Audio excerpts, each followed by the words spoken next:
Adrian Wolf had worked with Interpol for almost 15 years. He was a man who believed in facts, patterns, and quiet observation. Unlike many others, he didn't like making noise or being in the spotlight. His strength was in going unnoticed. Whether he was following a suspect across borders or listening quietly in a cafe for a secret exchange, Adrian knew how to wait for the right moment. For the past 6 months, he had been on the trail of a missing royal artifact, a precious piece, called the Falcon Crest Chalice. It was said to be part of a lost collection that once belonged to an old European royal family. The chalice had disappeared many years ago, and most people believed it had been melted down or locked away forever. But Interpol had recently received fresh information from a trusted informant. A rare item matching the chalice's description was seen in an underground auction in Prague. Since then, trail had been quiet until now. It was early morning when Adrian received a coded message on his secure Interpol device.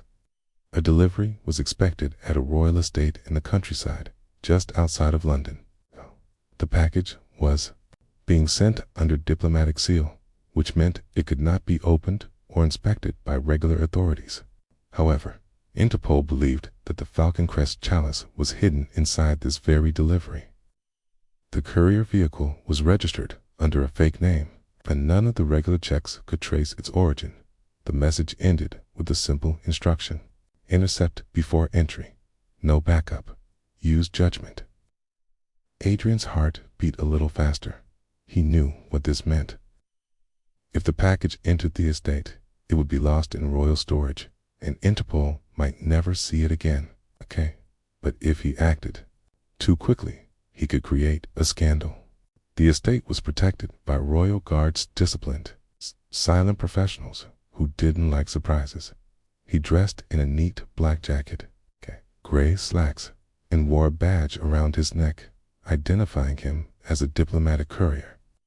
It wasn't real, of course, but it would buy him a few minutes of talk time. In his pocket, he carried a small taser, non-lethal, and only to be used in emergencies. He never liked carrying it, but today it made him feel slightly more prepared. Driving a rented black sedan, Adrian made his way toward the estate. The road was quiet, surrounded by large trees and open green fields. A cool fog rolled across the grass, and the gate of the estate soon appeared, tall, dark, handmade of solid iron. 2 royal guards stood at either side, dressed in formal uniforms with small communication earpieces. Adrian pulled up slowly and rolled down his window. He tried to smile in a friendly way. "Good morning," he said, holding up the diplomatic badge. "Delivery for the Crown Archive. Special transfer. Time sensitive." One of the guards, a tall man with sharp eyes, stepped forward. He didn't smile back. "I need your clearance code and identification," the guard said. Adrian had rehearsed this part. He reached into his coat and pulled out a small card with a fake barcode and emblem. The guard took the card, scanned it with a device on his wrist, and waited. Nothing showed up. "This isn't valid," the guard said. "It's a one-time code." Adrian replied calmly. "Should be in your priority override file, possibly under emergency protocol." The guard's eyes narrowed. "Step out of the vehicle, sir." Adrian hesitated. He didn't want to create a scene, but time was running out. The courier van was scheduled to arrive in minutes, and if it entered the estate, everything would be lost. "I can't do that," Adrian said, lowering his voice. "I'm acting under special instruction. The item inside that van is stolen property.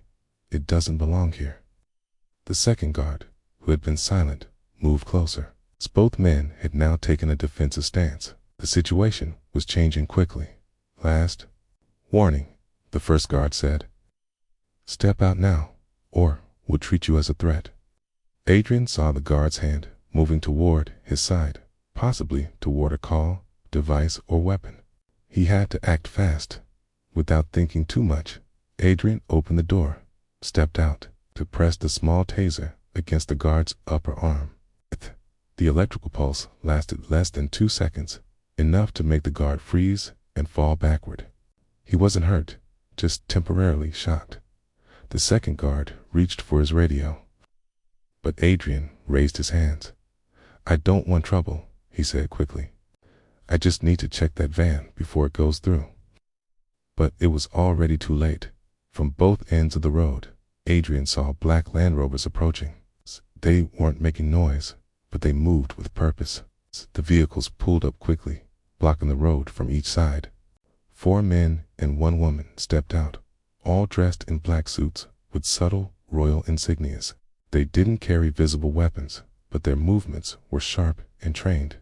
Adrian didn't resist, placed the taser on the ground and held his hands up. "Interpol," he said. "I can explain everything." One of the men walked toward him and picked up the taser. The others surrounded him, not speaking a word. Then the woman stepped forward. She was in her 40s, with short, dark hair and sharp eyes. "Name?" she asked. "Adrian Wolf, Interpol, European Art Crimes Division." She nodded slowly. "What do you know about the Falcon Crest Chalice?" Adrian blinked. That was not the question he expected. He glanced at the guards, then at the woman. "You know about it?" She gave him a look that said, "We know more than you think. Come with us," she said calmly. "You've just stepped into something much bigger than a delivery." Without force, they guided Adrian into one of the Land Rovers. The engine started, and they drove away from the estate, Cada, into the quiet countryside. Adrian sat in silence, his mind racing. Cada. He didn't know whether he had ruined everything or just opened the door to something much more important. Adrian sat quietly inside the black Land Rover as it moved smoothly along the narrow country road. The windows were dark-tinted, and he couldn't see much outside. The silence inside the vehicle felt heavy. No one spoke. The driver kept his eyes on the road, and the woman who had spoken earlier, Commander Elarisa, beside Adrian, reading a tablet screen with sharp focus. Adrian was trained to read body language. These people were not regular security guards.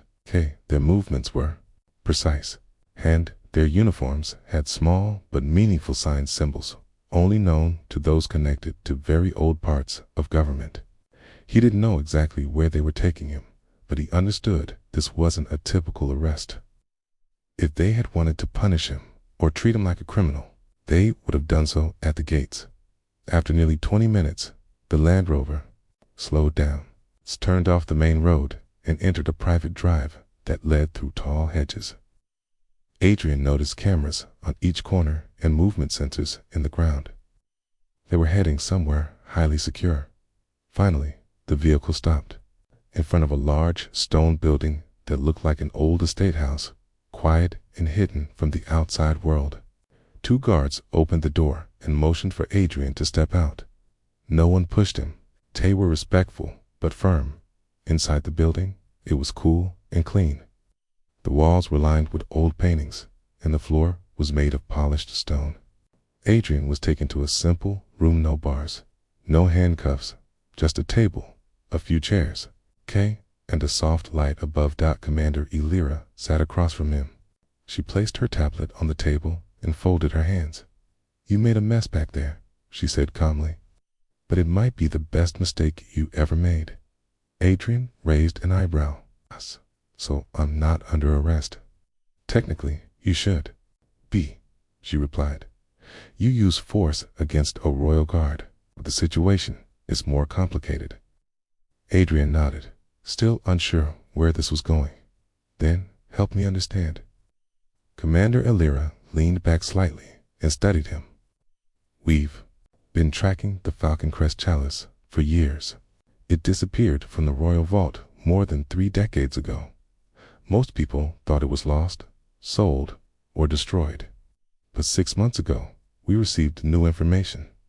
A private buyer was trying to collect the full set of royal heirlooms, and the chalice was the key."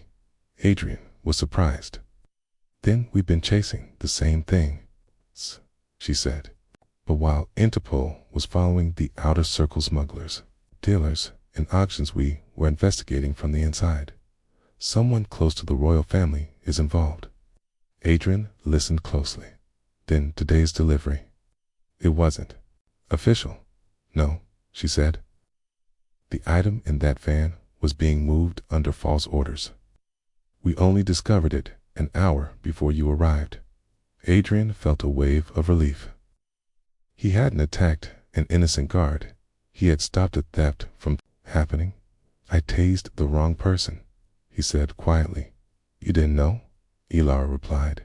But your timing was perfect. That van never made it through the gate. You forced the guards to stop the process, and it gave us time to react. Adrian looked down, thinking for a moment. So what now? We both want the same thing, shouldn't we work together? Elara smiled slightly. That's what we're trying to decide. Just then, a man entered the room and handed her a sealed envelope. She opened it and read the short message inside. Her expression became more serious. The van was found abandoned 20 minutes from here, she said. The driver is gone, but inside we found a case. Empty. Whatever was inside was already removed. Adrian frowned. It was a decoy. Yes, she said, but it confirmed something. The people behind this are watching both of us. They knew someone Interpol, the royal security, or both, was closing in. She stood and motioned for Adrian to follow. Come, there's something you need to see. They walked down a narrow hallway, past old wooden doors, until they reached an elevator hidden behind a bookshelf. Elara used a fingerprint scanner, and the elevator opened. It descended slowly, taking them to a level deep underground. When the doors opened, Adrian stepped into a wide room filled with ancient-looking items, jewels, scrolls, silver statues, and more. At the center was a circular glass case, empty, but clearly meant for something important. That was where the chalice belonged, Elara said quietly. The last known photograph of it was taken here, 33 years ago. 2 weeks later, it was gone. No break-in, no forced entry, just gone. Adrian walked slowly around the room. The place had the feel of a private museum, but one that very few knew about. How did it disappear? He asked. We believe it was taken by someone with access, Elara said. Former royal aide. But that man died 5 years ago. Since then, his family vanished, and the trail went cold. Till now. She handed Adrian a folder. Inside were copies of emails, photos from auctions, and a list of names. One name stood out immediately, Leon Marquette. Adrian froze. I know this man. He was one of the top dealers in stolen artifacts across Europe. He faked his death 10 years ago after a sting operation went wrong. Elara nodded. We believe he's alive, and we think he's the one trying to collect the entire Falcon Crest series.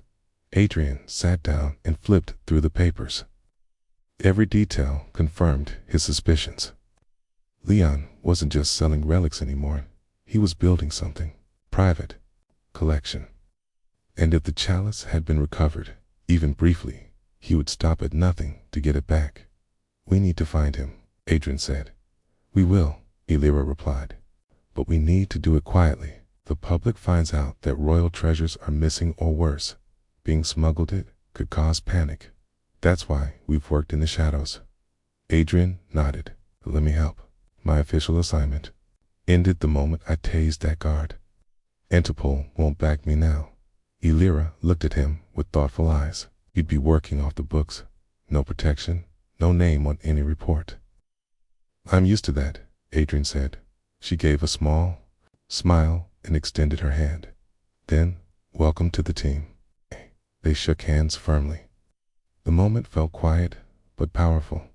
Two sides, royal and international, were now one step closer to the truth as they left the underground vault.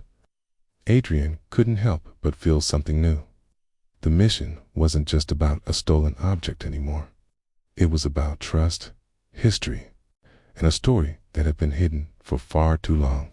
And this time, he wouldn't stop until the real truth was brought into the light. Over the next few days, Adrian stayed in the hidden estate under Commander Elira's quiet supervision. He was given access to a small, private room, a laptop with encrypted files, and full records of everything the royal security had gathered on the Falcon Crest Chalice. There was no media, no interruptions, and no one outside knew where he was. Each morning, Adrian met with Elira and a few trusted members of her team. They reviewed satellite images, communication records, and old letters connected to the missing artifact. Every clue added to the puzzle, and slowly, a clearer picture began to form. One name kept appearing: Leon Marquette. According to the files, Leon had attended secret auctions around Europe under different fake names. Sometimes he wore disguises. Sometimes he sent others to bid for him. But one thing was clear: he always left with rare items that had deep historical value. Adrian had crossed paths with him years ago during an operation in Vienna, but Leon had slipped away before they could catch him. Adrian believed Leon was not just collecting the artifacts, he was searching for something specific, and the Falcon Crest Chalice was likely the last piece he needed. By the fourth day, they had a lead. A photograph taken outside an old private gallery in Luxembourg showed a man resembling Leon entering through a side door late at night. The building was owned by a woman named Celeste Verneau, a known art dealer with powerful connections and a long history of working with mysterious buyers. Commander Elira looked at the photo, then turned to Adrian. "Do you think it's him?" Adrian studied the man's build, the way he walked, and the shadows of his face. "I'd say there's a 90% chance it's Leon, and if he's meeting with Celeste, then the chalice or something connected to it is involved. We can't go through normal channels," Elira said. "She shut her doors if she hears Interpol is coming." Adrian nodded. "Then I'll go in myself." Quietly, Elira looked at him carefully. "You sure? You'd be alone in a foreign city. If Leon finds out you're there, he won't be happy." "I've handled worse," Adrian replied with a calm smile. Later that evening, Adrian packed a small travel bag. No weapons, no heavy equipment, just a camera pen, a small microphone, and a special ID card that gave him limited diplomatic access if needed. He flew out of a private airfield under a different name, and by sunrise, he arrived in Luxembourg.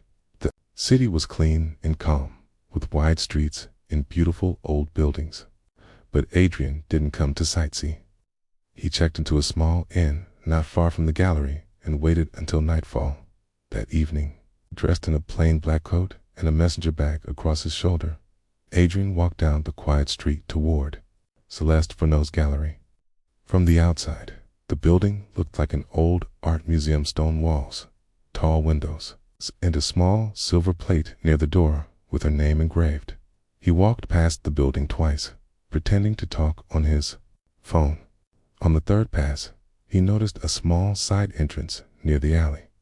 A delivery truck was parked nearby, and two men were unloading wooden boxes. Adrian stopped across the street and watched.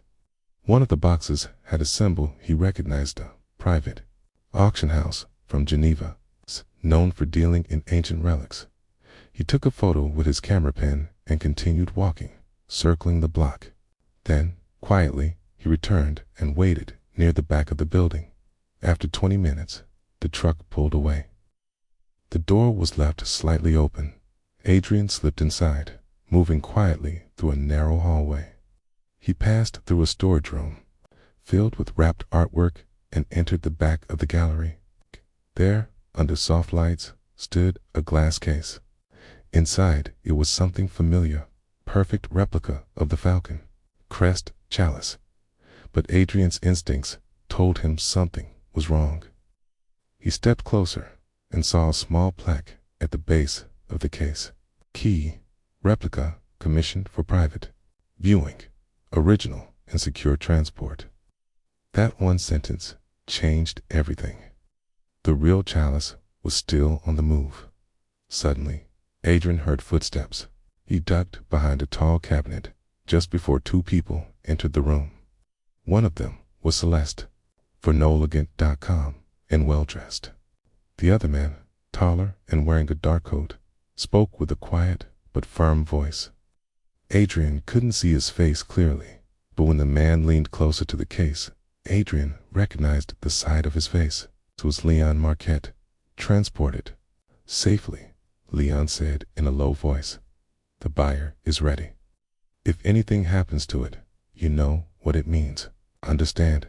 Celeste replied. The jet is ready. No delays. Adrian knew he couldn't let this chance go. He quietly tapped a button on his watch, sending a silent signal back to Commander Illyra's base. But then he made a mistake as he shifted slightly to get a better look. His shoes scraped against the floor. Leon's head turned sharply. Who's there? Adrian froze. Celeste reached for her phone. Leon stepped forward quickly, scanning the room. Adrian had two choices: escape or reveal himself. Lee chose a third option. He pulled out a small flash device from his paquita, harmless light flare used for distractions, and threw it toward the corner of the room as it burst into a bright flash. Adrian dashed out the side door and ran into the alley. He didn't stop until he reached the main road, blending into the night crowd. His heart pounded. He knew Leon had seen someone, but not who. He couldn't go back to the hotel, so he headed straight for the train station and bought a late-night ticket to Paris. On the train, he connected his laptop and opened a secure channel to Illyra. I found them, he said. The chalice isn't in the gallery. It's being flown out by a private jet. I don't know where yet, but they're moving fast. Illyra responded quickly. Send me any details you can. We'll contact our team at major private airstrips. You did well, Adrian. Very well. Adrian leaned back in his seat. He felt tired, but more determined than ever. The Falcon Crest chalice was real. Leon was alive. And the final stage of the chase had now begun. The question was, where would Leon go next? Paris welcomed Adrian with cold air and a sky full of gray clouds. As he stepped off the train, his eyes scanned the station. He moved carefully, aware that Leon's people could have followed him. He didn't go to a hotel this time. Instead, he walked for half an hour through narrow streets until he reached a quiet cafe near the river. The owner knew him and allowed Adrian to use a private back room. He set up his laptop and contacted Commander Illyra. Her face appeared on the screen, looking focused. We have an update, she said. One of our informants confirmed a private jet left Luxembourg an hour after you sent the signal. Made a stop in Zurich, but only refueled. Then it took off again. No listed destination. Adrian rubbed his forehead. Any guesses where it's going? Illyra turned her screen to show a map. The flight path was strange. It flew over Italy and changed direction twice, but based on its current heading and speed, we believe it's heading to a private island in the Aegean Sea. Adrian leaned in. Who owns the island? It's registered under a shell company, but we traced the owner, someone named Victor Demos, Illyra said. He's a known collector of historical artifacts and has hosted private auctions for the elite, the richest and most secretive. People are invited. Adrian frowned. Okay. Then Leon is delivering the chalice to him. Possibly, she replied. Okay, but Victor is careful. No electronic devices allowed on the island. No outside guests. Once you're in, it's hard to leave. I'll find a way in, Adrian said. I've done it before. You won't be alone, Illyra added. We're sending someone to meet you in Athens. She'll help you with the approach. Adrian closed the call and packed his things. Within the hour, he was on a flight to Greece. He didn't sleep during the journey. His mind kept racing. If Leon succeeded in delivering the chalice to Victor, it might disappear, forever locked away in a private vault, never to be seen by the world again. When Adrian landed in Athens, a woman was waiting near the exit gate. She wore a simple coat and carried a leather bag. She walked up to him and handed him a newspaper without saying a word. Inside the folded paper was a small note. Name, Lena Vassos. Role, undercover transport coordinator. She has access to Victor's shipping team. Trust her. Adrian looked up. You're my partner, Lena smiled. Only if you can keep up. They took a quiet car to a warehouse near the docks. Inside, men were loading crates into large boats marked for private delivery. Lena explained the plan. Victor has a reception on the island tomorrow night. Only approved guests can attend, but supply boats are allowed to deliver items earlier in the day. Managed to get us to ID sender the names of technicians. Adrian looked at the forged documents. They were nearly perfect. We'll be checked at the dock, Lena warned. No weapons, no trackers. It's what we can carry in our clothes. That's fine, Adrian said. We just need to get close enough. The next morning, dressed in gray overalls with fake company patches, Adrian and Lena boarded a supply boat heading to Victor's island. The sea was calm, but the mood was tense. Neither of them spoke much. They knew the risk. If they were discovered, there would be no second chance. After 3 hours, the island came into view. It was small, but well guarded. A tall stone wall circled the main villa, and security cameras watched every corner. 2 guards met the boat and checked everyone's IDs. Adrian felt his heartbeat slow as they inspected his face. Then nodded and waved him through. Inside the villa grounds, the workers were busy setting up decorations, lights, and tables for the evening. Adrian and Lena stayed close together, pretending to check the generator systems and wiring. Slowly, they moved through the property, looking for clues. At the center of the estate stood a grand hall. The doors were locked, but through the windows, Adrian saw something that made him freeze. There, under soft lights, was the real Falcon Crest chalice, placed in a glass case with gold trim. It's here, Adrian whispered. Lena nodded. We just need to find out how it's being delivered. Who else is coming? They continued their search. In a side office, Lena found a guest list. She quickly snapped a photo of the paper and sent it to Alira through a secret line once. They were alone. Recognize anyone? She asked Adrian. He looked at the names and pointed to one near the bottom. Elliot Crane. He's a middleman for wealthy buyers. If he's here, someone is planning to purchase the chalice tonight. They didn't have much time. The event will begin in a few hours, and the item could be handed over quickly in a private deal. We need to switch the chalice, Adrian said. Replace it with a copy. Lena hesitated. Do we have one? No, Adrian admitted, but maybe we can build something close enough. Back in the supply area, Adrian found a small metal vase, similar in shape and size, with some quick polish and wrapping. He and Lena created a passable fake. It wasn't perfect, but in a glass case in low light, it might fool the guest for a while, just long enough for them to escape with a real one. As night fell, the island transformed. Soft music played. Guests in expensive suits and dresses arrived by private boats. Champagne glasses clinked and laughter echoed through the villa. Adrian and Lena, still dressed as workers, moved quietly in the background. When the guests were distracted by a performance outside, Adrian saw his chance. He slipped into the main hall, opened the glass case with a tool he had hidden in his belt, and carefully replaced the real chalice with the fake. His hands shook slightly, but he stayed. The moment the switch was complete, he wrapped the real chalice in a protective cloth and placed it in Lena's tool bag. They moved back to the loading area. Just then, a voice rang out from the hallway. It was Leon.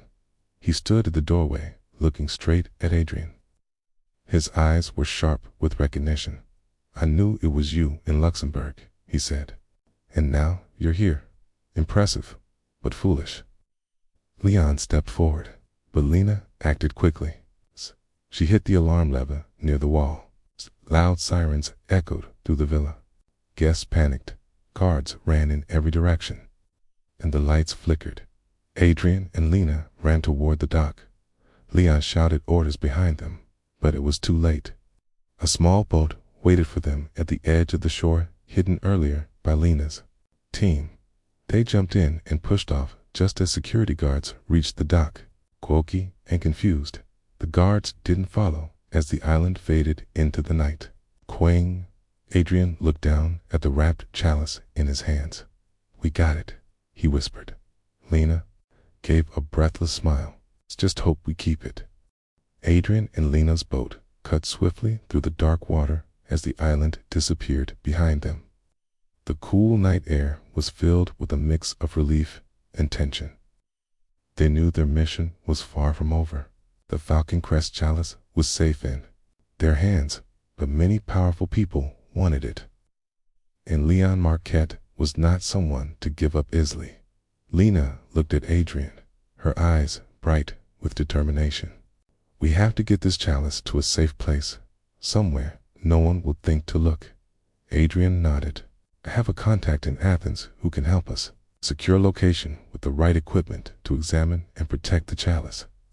They agreed to head straight to Athens. The journey back felt longer, their minds racing with plans and worries. Who else might be after the chalice? Could Leon send more people to catch them?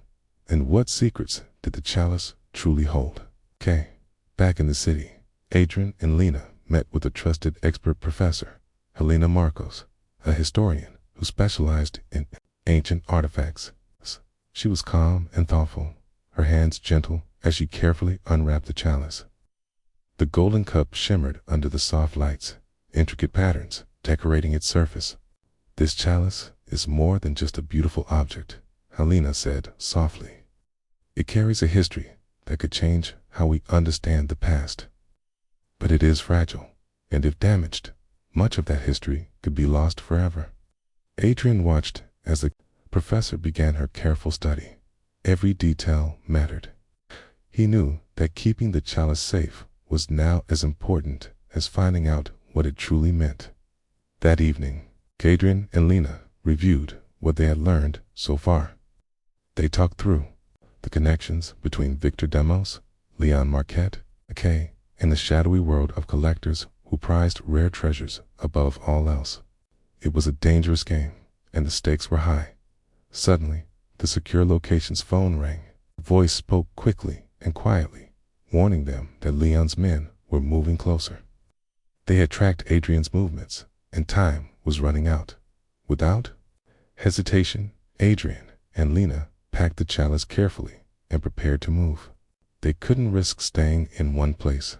They needed a new plan, a way to protect the chalice and stop Leon once and for all. Adrian contacted Commander Illyra, explaining the situation.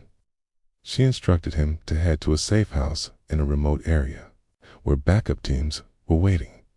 It was the best chance to keep the chalice out of harm's way. As night fell again, they left Athens behind. The drive was long and quiet, the roads winding through empty countryside. Adrian kept looking at the road ahead, thinking about how close they had come to losing everything. At the safe house, a small group of trusted officers greeted them. They secured the chalice in a high-tech vault, guarded by the latest security systems. For the first time, Adrian felt a glimmer of hope, but the calm didn't last long. Just as dawn began to light the sky, their quiet was shattered by the sound of engines and shouting outside. Leon Marquette and his team had found them. Adrian and the officers moved quickly. Doors locked, alarms sounded, but Leon's men were determined. The safe house was surrounded, and the fight to protect the chalice had begun. Adrian stayed calm, guiding the team through every step.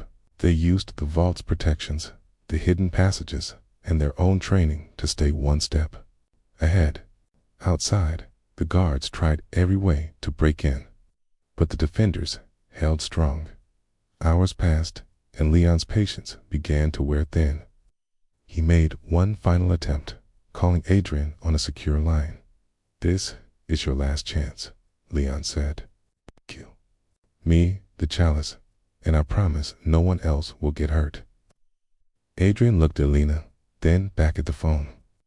This chalice belongs to history, not to thieves. We will protect it. The line went dead. Finally, after a tense standoff, the police arrived, reinforcements sent by Commander Ilira. Leon and his men were forced to retreat. The danger had passed, but the battle had only just begun. Adrian realized the chalice was now more than an object. It was a symbol of courage, trust, and the importance of protecting our past from those who would use it for selfish gain. As the sun rose higher, Adrian and Lena stood together, ready for whatever came next. They knew their work was far from over, but they had won this fight, and the Falcon Crest chalice would live to tell its story another day.